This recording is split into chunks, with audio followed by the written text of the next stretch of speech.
जय श्री राम। मित्रों, रामचंद्र जी भाइयों सहित विवाह करके नगर में आए। सारी विधि हुई। राजा ने सबको दान दिया, सबको उपहार दिया। सब बड़ी प्रसन्नता के साथ गुरुओं का सम्मान किया। सब अपने अपने घर चले गए। आइए आगे देखते हैं क्या होता है अयोध्या में कथा के माध्यम से। सब विधि सब ही समधि नर नाहु, रहा हृदय भरी पूरी उछाहु। जहर निवासु तहाँ पगुधारे, सहित बहुटीन कुमर निहारे। सब प्रकार से सबका प्रेम पूर्वक भली भांति आदर सत्कार कर लेने पर राजा दशरथ जी ने हृदय में पूर्ण उत्साह और आनंद भरे हुए थे। जहां रनिवास था वे वहां पधारे और बहुओं समेत उन्होंने कुमारों को देखा। लिए गोद करी मोद समेता, को कही सकई भयउ सुख जेता।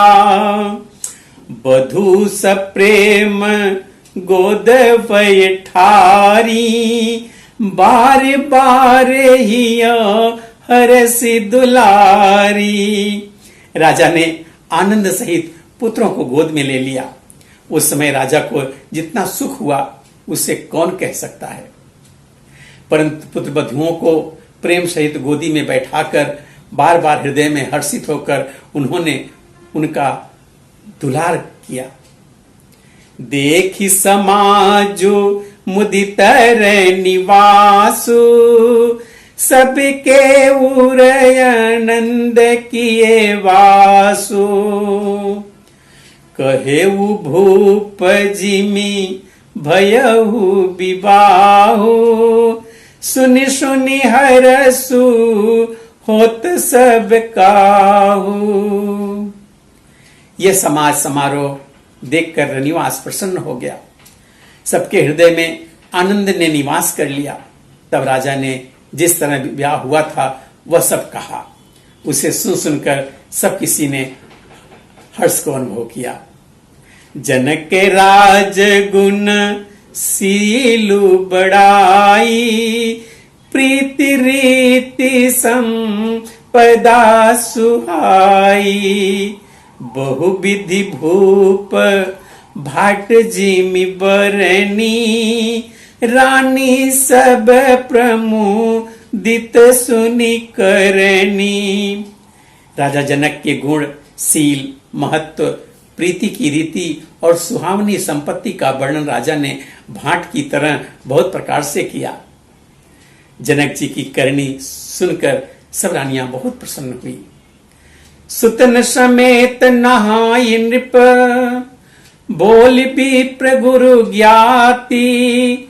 भोजन कीन अनेक विधि, घरी पंच गई राती। पुत्रों सहित स्नान कर राजा ने ब्राह्मण, गुरु और कुटुंबियों को बुलाकर अनेक प्रकार के भोजन किए। यह सब करते करते 5 घड़ी रात बीत गई। मंगल गान करही बर भामिनी, भय सुख मूल मनोहर जामिनी। अचई पान सब काहू पाए, स्नग्न सुगंध भूषित छ बिछाए। सुंदर स्त्रियां मंगल गान कर रही हैं। वह रात्रि सुख की मूल और मनोहारिणी हो गई। सबने आचमन करके पान खाए और फूलों की माला, सुगंधित द्रव्य आदि से विभूषित होकर सब शोभा से छा गए। राम ही देखी रजाय सुपाई, निज निज भवन चले सिरुनाई। प्रेम प्रमोदु विनोदु बड़ाई, समयु समाजु मनोहरताई। श्री रामचंद्र जी को देखकर और आज्ञा पाकर सब सिर नवाकर अपने अपने घर को चले। वहां के प्रेम, आनंद, विनोद, महत्व, समय, समाज और मनोहरता को कही न सकहि सत सारद शेषु, वेद विरंची महेश गणेशु। सो मैं कहूं कवन विधि बरनी, भूमि नागु सिर धरई की धरनी। सैकड़ों सरस्वती, शेष, वेद, ब्रह्मा, महादेव जी और गणेश जी भी नहीं कह सकते। फिर भला मैं उसे किस प्रकार से बखान कर सकूं? कहीं केचुआ भी धरती को सिर पर लेकर जा सकता है? निप सब भांति सबही सन्मानी, कही मृदु बचन बुलाई रानी। बधुलरिकनी पर घर आई, राख्यहु नयन पलक की नाई। राजा ने सबका सब प्रकार से सम्मान करके, कोमल वचन कह करके फिर रानियों को बुलाया और कहा, बहुएं अभी बच्ची हैं, पराए घर से आई हैं, इनको इस तरह से रखना जैसे नेत्रों को पलकें रखती हैं, जैसे पलकें नेत्रों को सब प्रकार से रक्षा करती हैं, उन्हें सुख पहुंचाती हैं, वैसे ही इनको सुख पहुंचाना। लरिका श्रमित मुनीद बस, शयन करावहु जाई, अस कही गे विश्राम गृह, राम चरण चित्तुलाई। लड़के थके हुए नींद के बस में हो रहे हैं, इन्हें ले जाकर शयन कराओ। ऐसा कहकर राजा श्री रामचंद्र जी के चरणों में मन लगाकर विश्राम भवन में चले गए। भूप बचन सुनी सहज सुहाए, जरित कनक मणि पलंग डसाए। सुभग सुरभि पय फेन समाना, कोमल कलित सुपेती नाना। राजा के स्वभाव से ही सुंदर वचन सुनकर रानियों ने मणियों से जड़े सुवर्ण के पलंग बिछवाए। गद्दों पर गौ के दूध के फेन के समान सुंदर एवं कोमल अनेकों सफेद चादरें बिछाई। उपवरहन बर वरनी न जाई, स्नग सुगंध मणि मंदिर माही।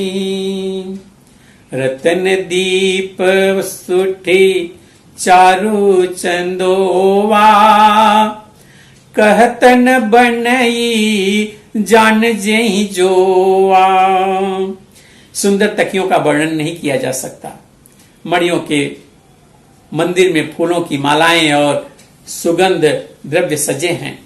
सुंदर रत्नों के दीपकों और सुंदर चंदोवे की शोभा कहते नहीं बनती। जिसने देखा है बस वही जान सकता है।